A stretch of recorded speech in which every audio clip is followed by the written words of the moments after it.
back to my channel. If you are new viewer, please subscribe my channel for more videos.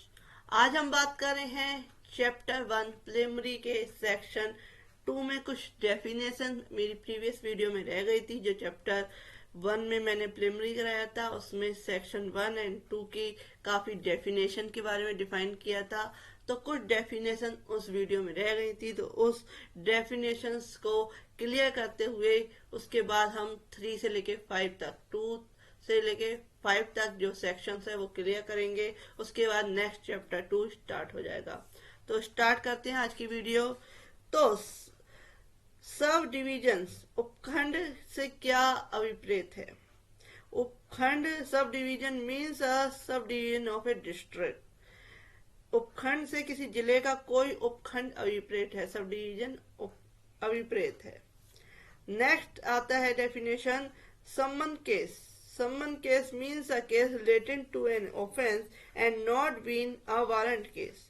सम्मन case क्या है? सम्मन case एक ऐसा मामला है अभिप्रेत है उससे कि जो किसी अपराध से संबंधित है और जो वारंट मामला नहीं है। सम्मन मामला वो है जो वारंट मामला नहीं है। इसमें इस तरीके की डेफिनेशन दी हुई है। डिटेल में आपको मैं बाद में बताऊंगी कि सम्मन केस क्या होता है, वारंट केस क्या होता है, उसको डिटेल वीडियो भी मैं आपको एक बनाऊंगी। नेक्स्ट आते हैं विक्टिम, पीड़ित।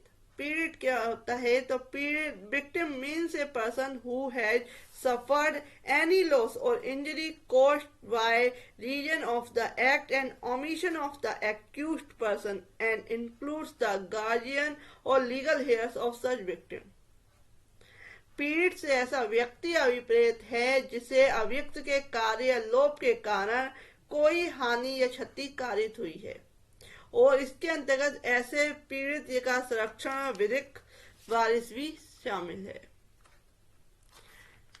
नेक्स्ट बात करते हैं कि वारंट मामला। पहले था कि वारंट केस जो है सम्मन केस क्या होता है, अब आएगा कि वारंट केस क्या होता है। Warrant case means a case related to an offence punishable with death, imprisonment और for life and imprisonment for the term exceed 2 years। Warrant मामले से ऐसा मामला अभिप्रेत है जो मृत्यु, आजीवन कारावास या 2 वर्ष से अधिक की अवधि के कारावास से दंडनीय किसी अपराध से संबंधित है।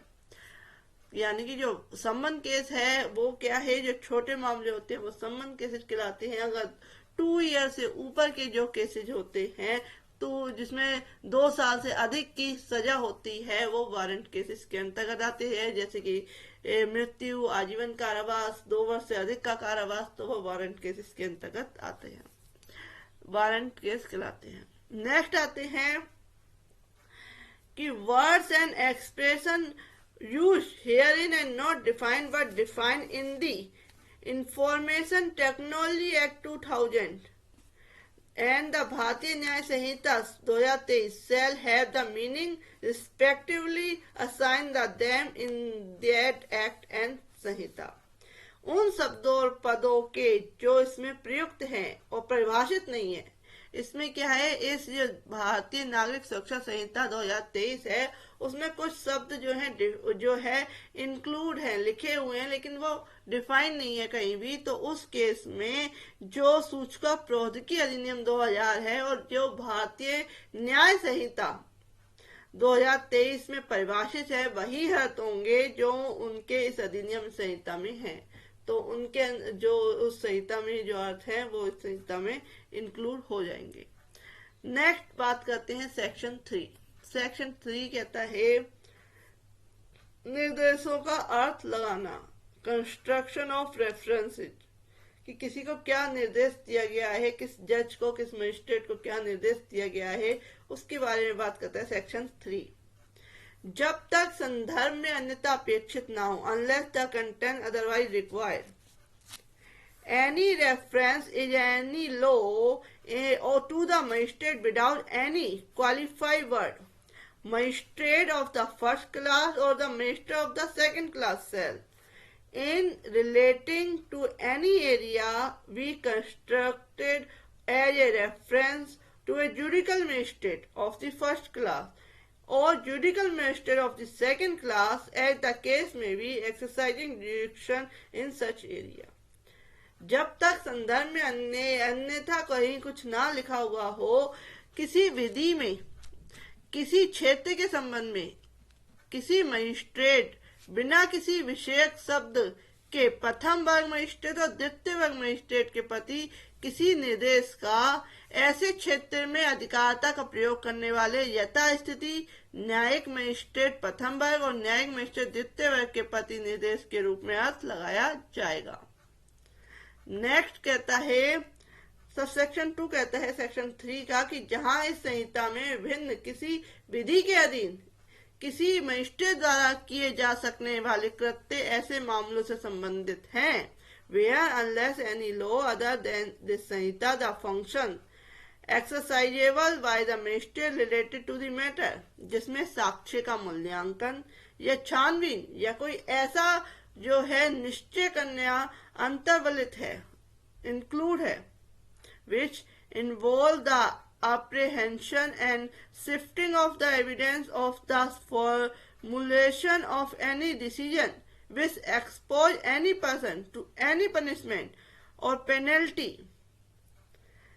जिससे किसी व्यक्ति को किसी दंड या शास्ति की या अन्वेषण या जांच या विचारण लंबित रहने तक अभिरक्षा में निरोध की आशंका में डालता हो या जिसका प्रभाव उसे किसी न्यायालय के समक्ष विचारण के लिए भेजना होगा, वहां वे कृत्य इस संहिता के उपबंधों के अधीन रहते हुए न्यायिक मजिस्ट्रेट द्वारा किए जाएंगे।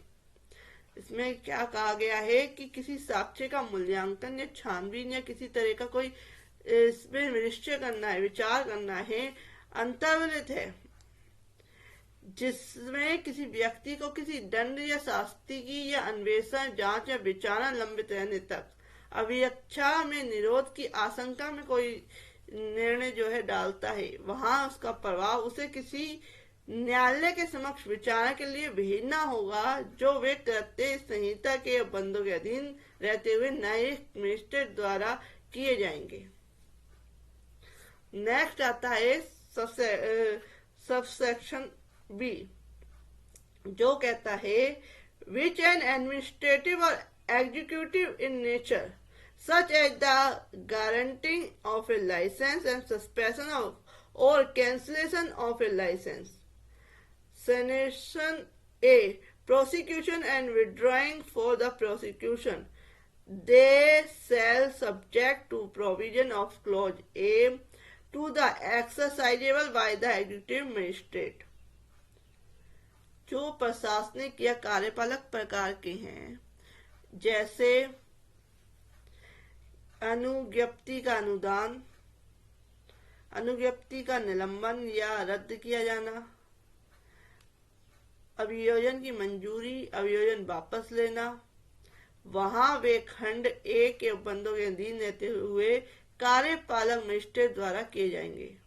किसी तरह का एग्जीक्यूशन का कार्य है तो कार्यपालक मजिस्ट्रेट यानी कि एडमिनिस्ट्रेटिव मजिस्ट्रेट के द्वारा, एग्जीक्यूटिव मजिस्ट्रेट के द्वारा किया जाएगा। नेक्स्ट आते हैं सेक्शन 4। सेक्शन 3 को थोड़ा समझना थोड़ा डिफिकल्ट है, कोई नहीं, आपको एक बार और क्लियर करूंगी। नेक्स्ट बात करते हैं सेक्शन 4। सेक्शन 4 कहता है कि ट्रायल ऑफ ऑफेंसेज अंडर भारतीय न्याय संहिता 2023 एंड अदर लॉ, भारतीय न्याय संहिता 2023 या अन्य विधियों के अधीन अपराधों का विचारण। भारतीय न्याय संहिता 2023 के अधीन सभी अपराधों का अन्वेषण, जांच, विचारण और उसके संबंध में अन्य कार्रवाइयां इसमें इसके पश्चात अंतर्विष्ट उपबंधों के अनुसार की जाएंगी। यानी कि जो तरह का जांच है, किसी तरह का अपराध है, किसी का क्राइम है, किसी तरह का कहते हैं जो भी ट्रायल है, वो सारा कुछ इस उपबंधों के अधीन जो भारतीय न्याय संहिता 2023 है या कोई अन्य विधियां हैं उसके अधीन क्या है, ट्रायल किया जाएगा ऑफेंसेज का। Trial of offences in the भारतीय न्याय संहिता 2023 and other law, all offences under the Bharatiya Nyaya Sanhita 2023 shall be investigated, inquired into, tried and otherwise dealt with according to the provisions hereinafter contained। Next कहता है subsection 2 कहता है कि किसी अन्य विधि के अधीन सभी अपराधों का अन्वेषण, कोई अदर विधि है यानी कि भारतीय नागरिक सुरक्षा संहिता, भारतीय न्याय संहिता 2023 के अदर कोई विधि है तो उन सभी का अपराधों का अन्वेषण, जांच, विचारण, उनके संबंध में अन्य कार्रवाई उन्हीं उपबंधों के अनुसार, किंतु ऐसे अपराधों के अन्वेषण, जांच, विचारण और अन्य कार्रवाइयों की रीति और स्थान का विनिमय करने वाली तत्समय प्रवृत्ति जो लागू है विधि किसी अधिनियमित के अधीन रहते हुए की जाएगी। तो ये हो गया सेक्शन 4 कि किस तरीके से अपराधों का विचारण कैसे किया जाएगा भारतीय न्याय संहिता 2023 के अकॉर्डिंग, और अन्य विधि जो कोई अदर विधि लॉ है उसके अकॉर्डिंग क्या है विचारण किया जाएगा। ये बताया गया है कि भारतीय नागरिक सुरक्षा संहिता के अंतर्गत कैसे विचारण किया जाएगा, क्योंकि ये प्रोसीजरल लॉ है, इसके अकॉर्डिंग कोर्ट चलती हैं, कोर्टों को ये समझाया होता है कि इसके अकॉर्डिंग क्या है प्रोसीजर क्या होगा किसी भी क्रिमिनल केस को, क्रिमिनल ट्रायल को चलाने का।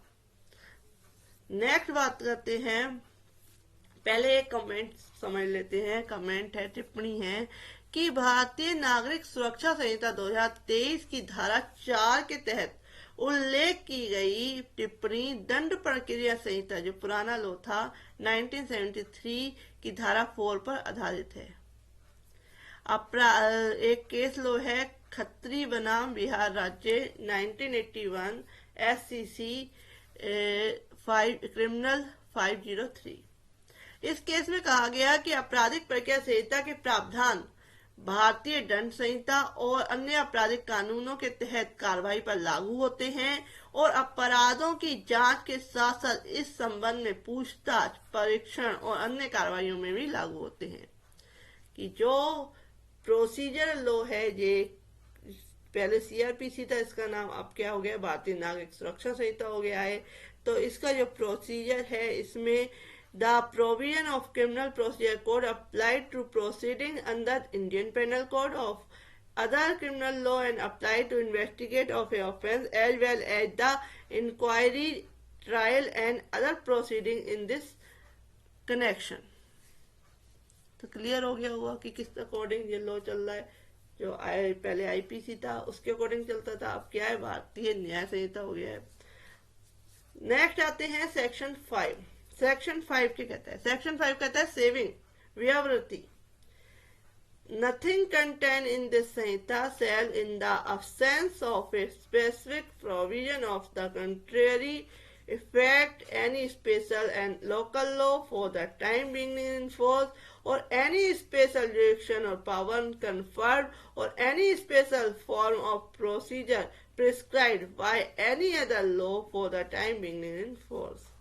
प्रतिकूल किसी निर्दिष्ट उपबंध के अभाव में इस संहिता की कोई बात तत्समय प्रवृत्त किसी विशेष या स्थानीय विधि पर या तत्समय प्रवृत्त किसी अन्य विधि पर द्वारा प्रदत्त किसी विशेष अधिकार या शक्ति या विहित प्रक्रिया के विशेष स्वरूप पर प्रभाव नहीं डालेगी। ये इसकी सेविंग्स है, इफेक्ट नहीं डालेगी किसी अदर लॉ पे। नेक्स्ट बात करते हैं चैप्टर 2।